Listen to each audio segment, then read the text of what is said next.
Assalamualaikum warahmatullahi wabarakatuh. Halo semuanya, perkenalkan nama saya Siti Jenar Maharani dari kelas 2A Fakultas Hukum Universitas Surya Kencana.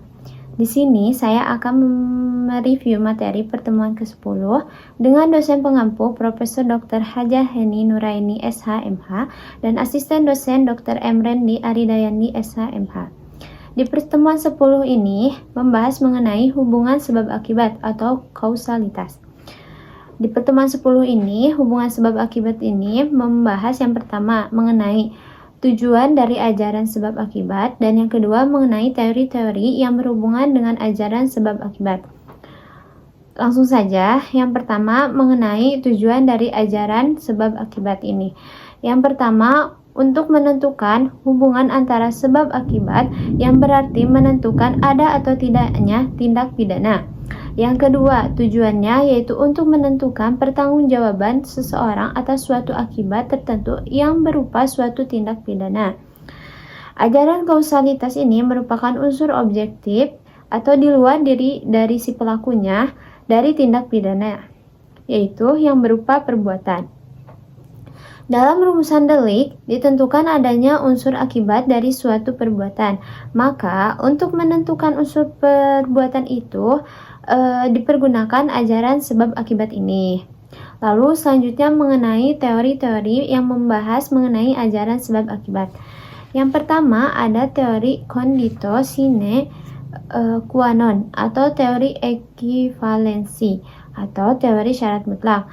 Teori ini merupakan teori yang dikemukakan oleh von Bury yang berasal dari Jerman, di mana di dalam teori ini kata kuncinya yaitu bahwa tiap syarat adalah sebab dan semua syarat mempunyai nilai yang sama. Karena apabila satu syarat tidak ada, maka akibatnya pun akan lain. Lalu di dalam teori ini baik antara syarat positif atau syarat baik dengan syarat negatif sama-sama sebagai penyebab timbulnya akibat. Sehingga jika satu syarat tidak terpenuhi, maka akibatnya akan lain. Lalu di dalam teori ini terdapat kebaikan serta ada kesulitan. Kebaikan dari teori ini yaitu mudah diterapkan, tetapi menimbulkan masalah karena terlalu luas ruang lingkupnya.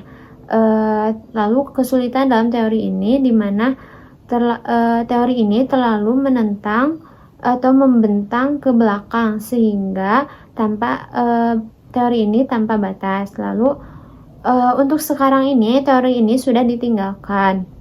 Lalu yang kedua ada teori individualisasi. Teori individualisasi ini kata kuncinya yaitu mengadakan pembatasan antara syarat dengan sebab secara pandangan khusus atau mengindividualisi, yaitu secara konkret mengenai perkara tertentu saja dengan mengambil pendapat sesudah kejadian atau post factum atau in concreto. Dalam menentukan akibat dari sebab ini dilihat dari ringkasan syarat itu dilihat secara sendiri-sendiri.